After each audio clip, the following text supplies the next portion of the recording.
بسم اللہ الرحمن الرحیم۔ نفع میرا نقصان تمہارا۔ دو بھائی تھے، بڑا بہت مالدار تھا، چھوٹا غریب تھا۔ اتفاق سے بڑے بھائی کا انتقال ہو گیا تو اس کی بیوی رونے لگی۔ اڑوس پڑوس کے مرد عورت سب اسے تسلی دینے کے لیے جمع ہو گئے۔ ان لوگوں میں اس کا غریب دیور بھی تھا۔ عورت نے روتے روتے کہا، ہزاروں روپیہ خرچ کر کے یہ بلڈنگ بنوائی ہے، اب اس میں کون رہے گا؟ تو دیور نے کہا، بھابھی آپ کیوں روتی ہیں، میں تو زندہ ہوں، میں رہوں گا۔ پھر عورت نے روتے روتے کہا، 50,000 روپے کی کار خرید کر گیا ہے، اس میں کون تفریح کرے گا؟ دیور پھر بول پڑا اور کہا، بھابھی صاحبہ میں تفریح کروں گا، تو کاہے کو روتی ہے؟ عورت نے روتے روتے پھر کہا، ہزاروں روپیہ خرچ کر کے باغ لگوایا، اس میں کون ٹہلے گا؟ دیور نے کہا، بھابھی مت رو، میں ٹہلوں گا۔ ہر بات کا جواب دیور دے رہا تھا اور دوسرے لوگ خاموش بیٹھے ہوئے تھے۔ عورت نے پھر روتے ہوئے کہا، 50,000 کا قرض چھوڑ کر گیا ہے، اس کو کون ادا کرے گا؟ تو دیور نے دوسرے لوگوں کو مخاطب کر کے کہا، ارے بھائی تم لوگ بھی تو کچھ بولو، میں اکیلے ہی ہر بار بول رہا ہوں اور آپ صاحبان خاموش بیٹھے ہوئے ہیں، یہ کون سی شرافت ہے؟ ہماری بھابھی صاحبہ کا یہ آخری سوال ہے، کم سے کم اس کا جواب تو دے دیں، بڑی مہربانی ہوگی۔ یہی حال اس زمانے کے اکثر لوگوں کا ہے کہ نفع میں ہر ایک شامل ہونا چاہتا ہے، لیکن گھاٹے یا مصیبت کے وقت دامن جھاڑ لیتا ہے۔ فقط معمولی دنیا کے حصول کے لیے تعلقات رکھے جاتے ہیں، اور جب معمولی نقصان کا اندیشہ ہوتا ہے تو انسانیت و شرافت کو پس پشت ڈالتے ہوئے تعلقات ختم کر لیے جاتے ہیں۔ بسم اللہ الرحمن الرحیم۔ پتھر کے برابر روپیہ۔ اکبر بادشاہ کی بیگم نے ایک مرتبہ بادشاہ سے کہا، آپ تو ہر وقت بیربل کا ہی دم بھرتے رہتے ہیں، جو بھی کام ہو بیربل کو بلا لاؤ۔ ارے میرے بھائی کو بھی کوئی کام بتا دیا کرو، وہ ایسے ہی فالتو فنڈ میں گھومتا رہتا ہے، کچھ کام نہیں کرتا۔ اگر آپ کوئی کام بتائیں گے تو اس میں لگا رہے گا اور اس کا ذہن بھی کھلے گا۔ بادشاہ نے کہا، اچھا بتائیں گے۔ ایک روز بادشاہ نے اپنی بیگم سے کہا، اپنے بھائی کو بلواؤ، اس کو ایک کام بتائیں گے۔ بیگم صاحبہ نے فوراً اپنے بھائی کو بلوایا اور کہلا بھیجا کہ بادشاہ سلامت تم کو کام سے بھیجنے والے ہیں، لہٰذا جلد سے جلد آ جاؤ۔ خبر ملتے ہی وہ فوراً دربار میں حاضر ہو گیا۔ بادشاہ سلامت نے ایک پتھر کی طرف اشارہ کر کے کہا، اس کو بیچ آؤ۔ وہ پتھر تقریباً 10 من وزن کا تھا، اور یہ بھی کہا کہ پتھر میں جتنا وزن ہے اتنا ہی روپیہ وزن میں لے کر آؤ۔ وہ اس پتھر کو بیل گاڑی میں لاد کر چلا اور دن بھر شہر کی گلیوں میں گھوم گھوم کر صدا لگاتا رہا، پتھر لو پتھر لو۔ اب پتھر کون لے؟ اگر اتفاق سے کوئی پوچھتا کہ اس کی قیمت کیا ہے تو کہتا کہ جتنا اس پتھر میں وزن ہے اتنا ہی روپیہ دینا ہوگا۔ یہ سن کر لوگ تعجب میں پڑ جاتے اور ہنستے، اس کا مذاق اڑاتے۔ دن بھر شہر میں گھومتا رہا، کسی نے پتھر نہیں خریدا۔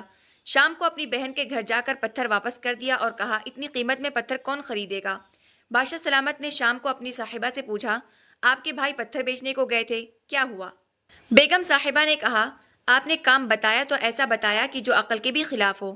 اس پتھر کا وزن تقریباً 10 من ہے اور آپ نے اتنے ہی وزن میں روپیہ لانے کو کہا، اس پتھر کے وزن کے برابر روپیہ کون دے گا؟ آپ خواہ مخواہ میرے بھائی کا مذاق اڑاتے ہیں۔ وہ بیچارہ صبح سے شام تک شہر کی گلیوں میں چکر کاٹتا رہا، آواز لگاتا رہا، آواز لگاتے لگاتے اس کا گلا بھی بیٹھ گیا، لیکن پتھر کے برابر اس کی قیمت دینے کو کوئی تیار نہیں ہوا، بلکہ لوگوں نے اس کا مذاق الگ سے اڑایا۔ وہ اس پتھر کو ہمیں واپس دے کر چلا گیا۔ آپ بیربل کے ذریعے اس کو بکوائیں اور اس کے وزن کے برابر روپیہ اس سے لیں، تو ہم بھی دیکھیں کہ آپ کا بیربل کتنا عقل مند ہے۔ آج اس کا بھی امتحان ہو جائے گا۔ بادشاہ نے کہا، اچھا ابھی ہم اس کو بلا کر بھیجتے ہیں۔ اسی وقت بیربل کو بلایا اور کہا، اس پتھر کو بیچ آؤ اور یہ بھی سمجھ لو اس پتھر کے وزن کے برابر روپیہ لے کر آنا۔ بیربل نے کہا، اچھا حضور ابھی جاتا ہوں۔ بیربل پتھر کو بیل گاڑی میں لاد کر چلا اور جہاں بڑے بڑے مالداروں کے مکان تھے اس چوراہے کے بیچ میں پتھر رکھ دیا اور دوربین لگا کر دیکھنے لگا تو بہت سے لوگ پاس پڑوس کے جمع ہو گئے اور پوچھنے لگے، بیربل بھائی یہ کیا کر رہے ہو؟ بیربل جانا پہچانا آدمی تھا اور پھر دربار میں جو اس کی عزت تھی سبھی کو معلوم تھی۔ بیربل نے کہا، بادشاہ سلامت کے محل تک جانے کا راستہ یہاں سے نکالنا ہے۔ یہ سن کر بڑے بڑے مالدار گھبرا گئے، کیونکہ ان سب کے مکان گرانے کے بعد ہی وہ راستہ محل تک نکل سکتا تھا۔ اب یہ سب بیربل کو سمجھانے لگے کہ آپ ذرا سا پتھر گھما کر راستہ نکالنے کی مہربانی کریں تاکہ ہمارے مکان بچ جائیں، اور اس کے لیے بیربل کو رقم دینے لگے۔ کوئی 1,000 دیتا تو کوئی 2,000۔ اس چوراہے سے رقم جمع کر کے دوسرے چوراہے پر لے جا کر پتھر کو گاڑ دیا، وہاں بھی یہی بات ہوئی۔ اسی طرح دن بھر میں 4-5 چوراہے پر پتھر کو رکھا اور اٹھایا۔ دن بھر میں پتھر کے وزن سے بھی زیادہ روپیہ جمع ہو گیا، کیونکہ اس زمانے میں نوٹ نہیں ہوتے تھے، چاندی اور سونے کا سکہ چلتا تھا۔ شام کو بیربل نے دربار میں حاضر ہو کر عرض کیا، حضور یہ آپ کا پتھر ہے اور اس کے وزن کے برابر روپیہ۔